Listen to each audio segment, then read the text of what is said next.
I'm Ewan Campbell, Head of Whisky Creation at the Scotch Malt Whisky Society. As always with festival season this year, we have a huge range to explore.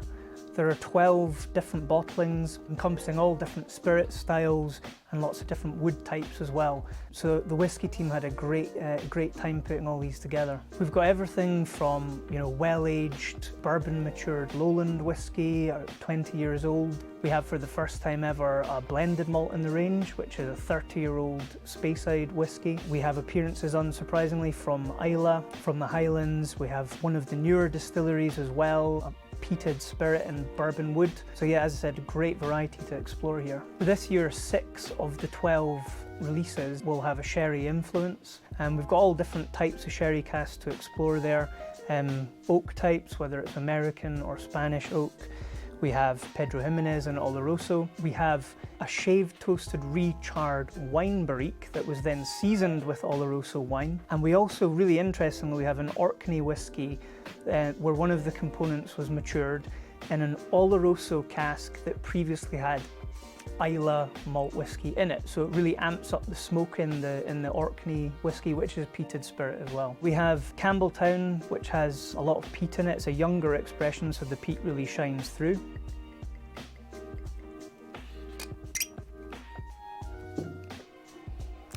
Yeah, so this whisky's called Viking Toothpaste, which definitely makes me want to find out what's in the glass.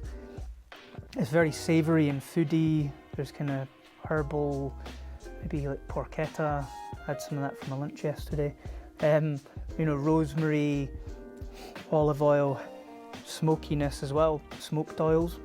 The menthol stuff is obviously there. I'm trying to figure out where the panel got the Viking side from. Maybe it's this kind of animalistic kind of hide, like leather or tanned animal skins or something like that.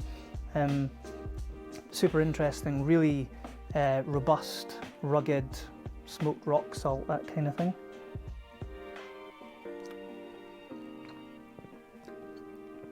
Yep, really packs a punch. The smoke is a lot more prominent on the taste, and at natural strength it is at 60% ABV, 9 years old, so oofed.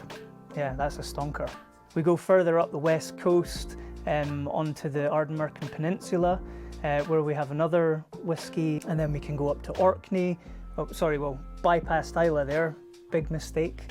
So we have a few expressions from Islay up to Orkney as well, and that kind of is our full peat journey this year. There's some beautiful sherried stuff from Speyside also. We have a Highland whisky that has a touch of an oak type called Chinkapin oak, which is Quercus muhlenbergi. And that can give sort of some of the flavours of American oak, but it has some darker, more like brambles and blackcurrants in the background, so it just adds a little bit more richness. I think the interesting thing about all of these expressions is that they're put together from different casks that all have their own journeys. So we would spend our time trying to find samples that are obviously top quality, and when you combine them, that's not always the end of the story.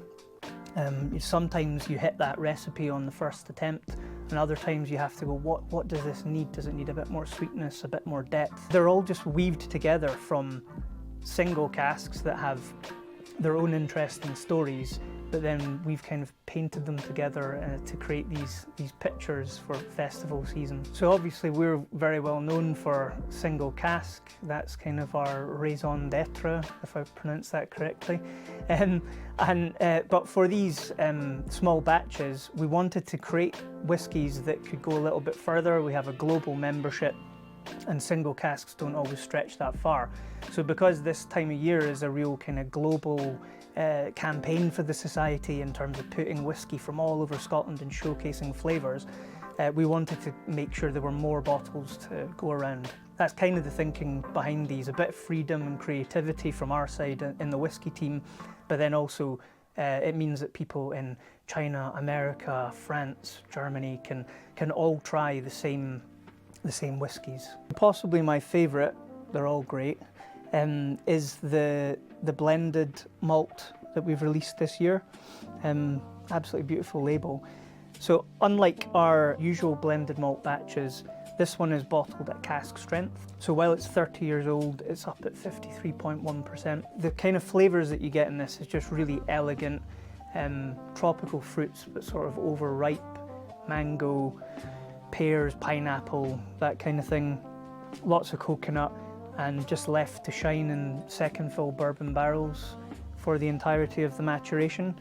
It's called the Writing Bureau, and it reminded our tasting panel a lot of like a kind of antique writing bureau, a desk with leather panels and inkwells and beautifully polished antique wood. So yeah, that is a super elegant dram and one of my highlights. There's definitely a good range in price points, and you've got like there's a 25-year-old Isla from Distillery 29 that's going to be, and it's sherry influenced as well. But yeah, you've got really affordable smoky and sherried styles in there as well.